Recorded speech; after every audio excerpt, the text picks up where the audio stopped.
रामू भागकर पानी लेकर पीता है। ये तो सच में अमृत से कम पानी नहीं है। मेरी पत्नी प्यास से मर गई, लेकिन आज पानी पूरे गांव की प्यास बुझा रहा है। मेरी पत्नी तो चली गई, लेकिन पूरे गांव की प्यास बुझ रही है। मैं यही चाहता हूँ सब खुश रहें, तो मैं भी खुश हूँ। रामू पानी लेकर घर चला जाता है। वहीं मुखिया, जमींदार और सभी अमीरों के घर के कुएं और तालाब भी लबालब पानी से भर जाते हैं। दूसरी तरफ साहूकार अपने नए कुएं के पास आता है। अरे मेरे पुराने कुएं में भी पानी लबालब भर गया, अरे नए कुएं में भी पानी भर गया। ये तो बहुत अच्छी बात है। अब जल्दी से पानी पी लेता हूँ, बहुत जोरों की प्यास लगी है, गला सूख रहा है। ये पानी पीकर मेरी प्यास बुझ जाएगी। साहूकार पानी निकालकर पीने लगता है। तभी अचानक वो देखता है कि पानी बहुत गर्म हो गया है, जिसकी वजह से साहूकार के होंठ जल जाते हैं। अरे ये क्या, ये पानी इतना गर्म कैसे हो गया? ये तो मेरा होठ ही जल गया। अभी तो ठंडा था पानी, और अचानक इतना उबल कैसे रहा है? साहूकार परेशान होकर घर के अंदर जाकर ठंडा पानी निकालकर पीता है। फिर भी पानी आग जैसे गर्म हो जाता है। ये क्या हो रहा है? हमारे घर का पानी इतना गर्म क्यों हो रहा है? मुझे प्यास लगी है और ये पानी पीने लायक नहीं है। अभी तो ये ठंडा था, अचानक इतना गर्म कैसे हो गया? साहूकार ने दोबारा घड़े से पानी निकाला और जल्दी जल्दी पीने की कोशिश की, लेकिन इस बार भी पानी आग जैसा गर्म हो गया। हे भगवान, ये क्या हो रहा है? हमारे घर का पानी इतना गर्म क्यों हो रहा है? मुझे जोर से प्यास लगी है और ये पानी पीने लायक भी नहीं रहा।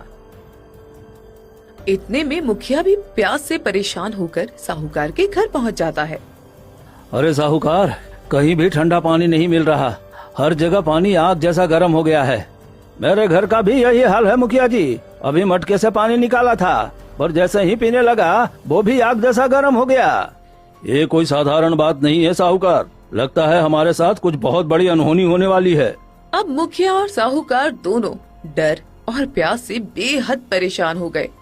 उन्हें समझ ही नहीं आ रहा था कि अचानक पूरे गांव का पानी इतना गर्म कैसे हो गया। प्यास से परेशान होकर मुखिया और साहूकार गांव के दूसरे अमीरों के घर जाने लगे। उन्हें उम्मीद थी कि शायद कहीं तो ठंडा पानी मिल जाएगा। भाई, हमारे यहाँ तो पानी उबल रहा है, सोचा तुम्हारे यहाँ थोड़ा पानी मिल जाएगा। अरे साहूकार जी, यहाँ भी वही हाल है। कुएं से पानी निकालो तो ऐसे लगता है जैसे खौल रहा हो। ये सुनकर मुखिया और साहूकार की चिंता और बढ़ जाती है। वो दूसरे अमीर के घर जाते हैं। भाई, तुम्हारे यहाँ पानी ठीक है ना? हमें बहुत प्यास लगी है। नहीं मुखिया जी, हमारे घर का पानी भी उबल रहा है। कोई समझ ही नहीं पा रहा है कि हो क्या रहा है। अब पूरे गांव के जितने भी अमीर लोग थे, सभी घबराने लगे थे। हर घर का पानी आग जैसा गर्म हो गया था और कोई भी उसे पी ही नहीं पा रहा था। ये देखकर मुखिया और साहूकार के मन में डर बैठने लगा। मुखिया जी, ये हो क्या रहा है? अरे मुझे बहुत जोर की प्यास लगी है और मैं पानी पी नहीं पा रहा हूँ, क्योंकि सभी पानी ऐसे गर्म हो जाते हैं। वहीं दूसरी तरफ गांव के गरीब लोगों की बस्ती में बिल्कुल अलग नजारा था।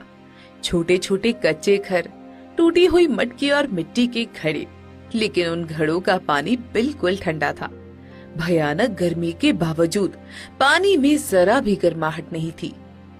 अजी सुनते हो जी, जरा आकर तो देखो, इतना तपता मौसम है, लेकिन हमारे मटके का पानी अभी भी कितना ठंडा है। सच में सुबह तो ऐसा लग रहा था कि आज तो प्यास से जान ही निकल जाएगी। ये पानी बहुत ठंडा है, जैसे किसी ने इसमें ठंडक भर दी हो। भगवान का लाख लाख शुक्र है, वरना इस भयानक गर्मी में हम लोग कैसे जीते जी। इतने में पड़ोस का एक गरीब आदमी घबराया हुआ उनके घर आता है।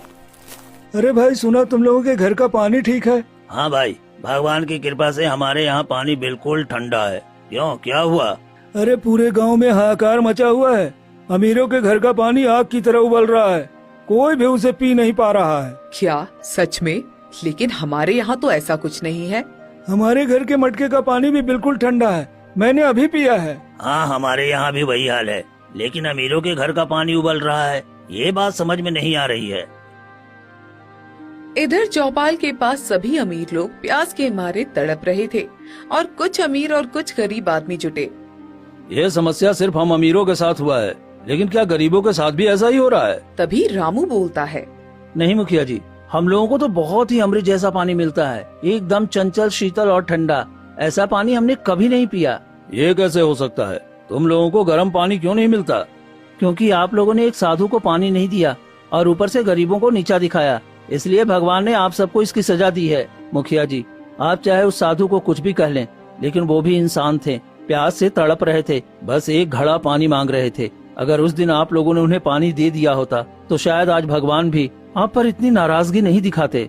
रामू, तू हमें भगवान का डर दिखा रहा है, हाँ? हम किसी साधु वाधु को नहीं मानते, ये सब ढोंगी होते हैं। ऐसे लोग लोगों की दया का फायदा उठाते हैं। मुखिया जी, गरीब लोग तो बस भगवान को ही मानते हैं, क्योंकि हमारे पास और कोई सहारा नहीं होता।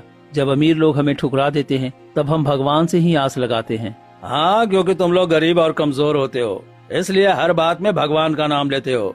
लेकिन हम इन सब बातों में विश्वास नहीं करते। गरीब इसीलिए भगवान को मानते हैं क्योंकि हमारे पास ताकत नहीं होती, न पैसा होता है, न सहारा, लेकिन भगवान सब देखता है। मुखिया जी, जब किसी प्यासे को पानी नहीं मिलता, जब किसी गरीब का मजाक उड़ाया जाता है, तब ऊपर वाला जरूर न्याय करता है। अरे बस कर रामू, अपनी ये दुख भरी कहानी कहीं और सुनाना, हमें इन बातों से कोई फर्क नहीं पड़ता। रामू वहाँ से चला जाता है। सभी अमीर लोग परेशान होकर बैठ जाते हैं।